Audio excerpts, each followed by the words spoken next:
بسم الله الرحمن الرحیم. درنو لیدونکو او ګرانو زده کوونکو السلام علیکم ورحمت الله وبرکاتو. ذبیح الله زاهد یم. د تیر په سر بیا هم غواړم د لسم ټولګي له بیولوژي څخه درته په زړه پورې او جالب موضوعات تشریح کړم. په تیرو درسونو کې موږ او تاسې د بدن یا د انسان د بدن مدافعه ولوستله. په تیرو لوستونو کې موږ په دې باندې وپوهېدو چې موږ او تاسې په محیط کې مایکرو ارګانیزمونه یا د ناروغیو لاملونه یا تولیدونکي عوامل شتون لري چې د انسان بدن یا د کوربه بدن د ناروغۍ د انسان د بدن یا د کوربه د بدن د ناروغي کېدو یا ناروغۍ لامل کېږي.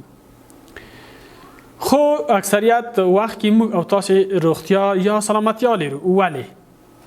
په دې باندې وپوهېدو چې د انسان بدن مدافعي سیستم لري. د انسان بدن په څو طریقو سره د خپل دفاع کولی شي. یعنی انسان بدن څو ډوله دفاعي سیستم لري؟ دوه ډوله. شاباس. یو چې دی اختصاصي دفاع ده او بله چې ده غیر اختصاصي دفاع ده. غیر اختصاصي دفاع موږ تاسو تشریح کړې ده. دلته د غیر اختصاصي څخه هدف دا دی چې دا د هر میکروب په وړاندې یو ډول دفاع کوي. اختصاص یا ورته خاص شوي نه دي. لومړنۍ کرښه د غیر اختصاصي دفاع څه شی ده؟ شاباس. پوستکی دی چې په منظمه وسلو سنبال دی. له وسلو څخه هدف دا دی چې د پوستکي پر مخ باندې خولې او غوړ څڅول کیږي. یعنی حجرات دي چې غوړ ترشح کوي او خولې څڅوي. دغه خولې د لایزوزوم انزایم لري. د بکتریا غشا تخریبوي او بکتریا له منځه وړي. همدارنګه له هغې څخه وروسته موږ او تاسې چې ووې مخاطي غشا مو ولوسته. مخاطي غشا د خولې تشې یا د پوزې تشې او یا د هاضمې سیستم تشې د وینې رګو داخل دا ټول د مخاطي غشا په واسطه باندې پوښل شوي دي چې یو ډول مخاط ترشح کوي. دغه مخاط رخناکه ماده ترڅنګ ځینې انزایمونه لري چې بکتریا نه پرېږدي چې بدن ته داخله شي، هلته یې له منځه وړي. نو په دې اساس باندې هر وخت موږ د دغه مایکرو ارګانیزمونو له لاسه یا د دوی پر واسطه باندې موږ تاسو سره کم کوو نشو نه مریضیږو. یوه مهمه بله د غیر اختصاصي دفاع یو بل ډول چې دی هغه د ټپ په ځای کې پړسوب. د ننني درس عنوان مو چې دی په ننني درس کې موږ تاسو دوه درسونه لولو یا دوه موضوعګانې لولو چې یو د ټپ په ځای کې پړسوب او دویم د تودوخې د درجې بدلون دی یا د تودوخې درجه ده. کوم وخت چې زموږ او تاسو بدن غوڅي وتوږول شي ولې سرکیږي؟ لامل یې څه دی؟ خارښت ولې کوي؟ د دو په اړه باید موږ او تاسو نن وپوهیږو چې کله زموږ او تاسو بدن یا زموږ او تاسو پوست وتوغول شي غوڅ شي د داخل ته میکروبونه سرایت وکړه بیا دا ځای پړسیږي او سرکیږي. ولې؟ نن باید موږ او تاسو په دو بحث وکړو. کله چې د موږ او تاسو بدن غوڅ شي ځکه پړسیږي چې تخریب شوی حجرې یو کیمیاوي ماده څه شی د هستامین په نامه یوه کیمیاوي ماده ترشح کوي. هستامین ماده څه کوي؟ کله چې زخم یو ځای زخم شي یا غوڅ شي د دې له لارې میکروبونه بدن ته داخلیږي. د میکروبونو داخلېدو سره زخمی شوي حجرې څه شی تولیدوي؟ هستامین کیمیاوي ماده څڅوي. هستامین څه دنده لري؟ هستامین د وینې د جریان د زیاتېدو لامل کیږي. یو کار چې د هستامین په واسطه ترسره کیږي څه شی دی؟ هغه د وینې جریان زیاتوي. آفرین، د وینې جریان. د دې ترڅنګ د رګونو قطر غټیږي یا د رګونه غټیږي یا قطر زیاتیږي. د رګونو د قطر زیاتېدل دوه کارونه په د آن ټایم کې کیږي یا په هم زمانه کیږي چې د وینې جریان زیاتیږي او د دې ترڅنګ د رګونو قطر غټیږي یا زیاتیږي. د وینې د جریان په زیاتېدو سره ساحې ته سپین حجرات یا ماکروفاج رسي چې هغه دنده تاسو ته معلومه ده چې هغه د میکروبونو د منځه وړل یا د میکروبونو د منځه وړل میکروبي حجرو د منځه وړلو کې مهم رول لري. کله چې د هستامین تولید شول د وینې جریان زیات شو سپینې حجرې به د زخم ساحې ته راورسېدې. په دې اساس باندې د هستامین په واسطه باندې د څڅېدو په نتیجه کې زخم سوزش کا او د د پړسېدو یا د سپینو کرویاتو یا د سپینو حجراتو د راتګ په نتیجه کې پړسوب رامنځته کیږي. په دې اړه باندې موږ او تاسې راځو یوه ځینې بحث باید وکړو. په دې اړه باندې باید موږ او تاسو په دې پوه شو چې کله وروسته د سپینو حجرو په واسطه باندې میکروبونه له منځه لاړل، مړه شوې حجرې میکروبونه او ځینې مایعات دلته راټولیږي چې ته ورته ویل کېږي هغو ته پس یا زوی ویل کېږي. څه شی؟ پس یا زوی. که تاسو وګورئ زوی یو زیړ رنګه ماده ده یا یو زیړ رنګه مخلوط دی چې د هغو په داخل کې میکروبونه، تخریب شوې حجرې یا وژل شوې حجرې دي. دا وروسته له دې چې سپینې حجرې راشي او زخمي شوې حجرې یا میکروبونه څنګه کې له منځه یوسي، زوی رامنځته کېږي. زوی مو وپېژندې چې دا یو زیړ رنګه مخلوط دی د مختلفو میکروبونو، تخریب شوې حجرو څخه منځته راغلی وي. تاسو زوی وپېژندلی چې که څوک پوښتنه څخه وکړي چې زوی څه شی دي؟ وژل شوي میکروبونه او حجرات دي. راځو د هستامین یا بدن ته د میکروبونو د داخلېدو په پایله کې چې کله د پوست څخه میکروبونه بدن ته داخل شي، هغلته د هستامین په څه ډول عمل کوي او کومې واقعي صورت نیسي. راځو په ویډیو کې ګورو. تاسو د عکس په لیدو سره دلته وینئ دا د موږ او تاسو یا د انسان د بدن د پوست یوه برخه ده چې تخریب شوې. د دغه تخریب شوې لارې دغه بنفش رنګونه چې دي دا میکروبونه دي چې بدن ته داخل شوي او د دې ترڅنګ په دغه ساحه کې زخمي شوي حجرې شتون لري. اوس به وګورو چې زخمي شوي حجرې په کوم میخانیکیت باندې عمل ترسره کوي. تاسو وینئ کله چې زخمي شوي حجرې وینئ دلته معلومیږي چې دوی څخه څه شی کیږي؟ هستامین ترشح کیږي. هستامین څه ډول کیږي؟ هستامین د رګونو د قطر د زیاتوالي لامل ګرځي او وینې جریان زیاتیږي.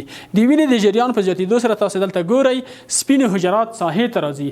کله چې سپینې حجرې ساحې ته راشي د قطر په زیاتېدو سره د رګونو ترمنځ فاصله رامنځته کیږي. د حجراتو سپینې حجرې داخل د ساحې ته ځي، یعنې د زخم ساحې ته. هغلته میکروبي حجرې څنګه کیږي؟ له منځه وړي. میکروبونه، تخریب شوي حجرې دا ټول له منځه وړي. د له منځه وړلو په نتیجه کې زوی هلته تولیدیږي. زوی چې دي تاسو وپېژندلی چې هغه د میکروبونو او تخریب شوي حجرو یو مخلوط دی. په دې اساس یا په دې ډول باندې زموږ او تاسو بدن زخمي حجرې هم خپله دفاع کوي د هستامین په واسطه باندې. له دې څخه وروسته د میکروبونو په وړاندې یا د پتوجین میکروبونو په وړاندې د موږ او تاسو د بدن دفاع هغه څه ده؟ د تودوخې د درجې لوړېدل دي. کله چې داخل د وینې ته یا د انسان بدن ته میکروبونه داخل شي، د وینې حجرات، سپین حجرات یا د وینې حجرات د هغو په وړاندې مقابله کوي. د دې مقابلې په نتیجه کې حجرات یو ډول کیمیاوي مواد څڅوي چې دغه مواد پر اعصابو باندې تاثیر غورځوي. د دې تاثیر په نتیجه کې د بدن تودوخه له 37 سانتیګریډ څخه یعنی له نارمل حالت څخه پورته ځي. له 37 درجې د سانتیګریډ څخه د حرارت پورته کېدو ته چې د انسان د بدن تودوخه له 37 سانتیګریډ څخه پورته شي، هغه هم د حجراتو او میکروبونو د مقابلې یا مبارزې په نتیجه کې د حالت ته موږ تاسو یو ځانګړی نوم لرو چې هغو ته څه ویل کېږي؟ آفرین، هغو ته تبه ویل کېږي. کله چې د میکروبونو په وړاندې بدن مبارزه کوي، ما درته ویل چې د وینې سپین کرویات یو ډول ماده څڅوي، دا د انسان په مغز باندې تاثیر کوي چې د دغې تاثیر په نتیجه کې د انسان د بدن تودوخه چیرته سي؟ له 37 یا نارمل حالت څخه پورته سي، چې دغه حالت ته څه ویل کېږي؟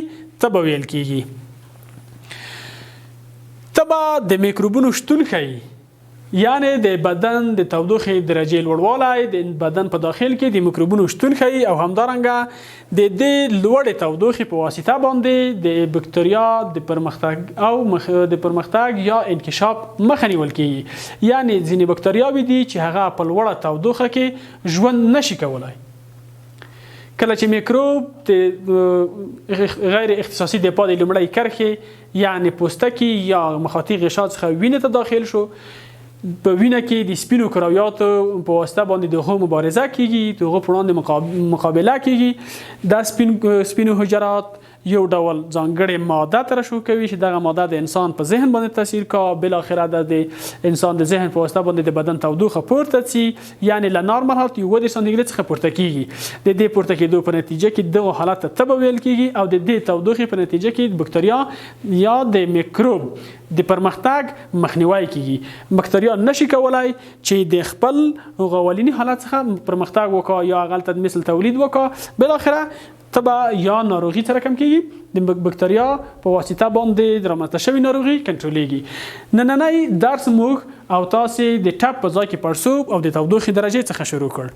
کله چې میکروبونه د بدن څخه د پوستکي یا مخاطي غشا څخه داخل ته لاړ شي یا که چیرې زموږ او تاسې یو ځای زخم شي وتوږل شي، دلته پړسوب او سوروالی رامنځته کیږي.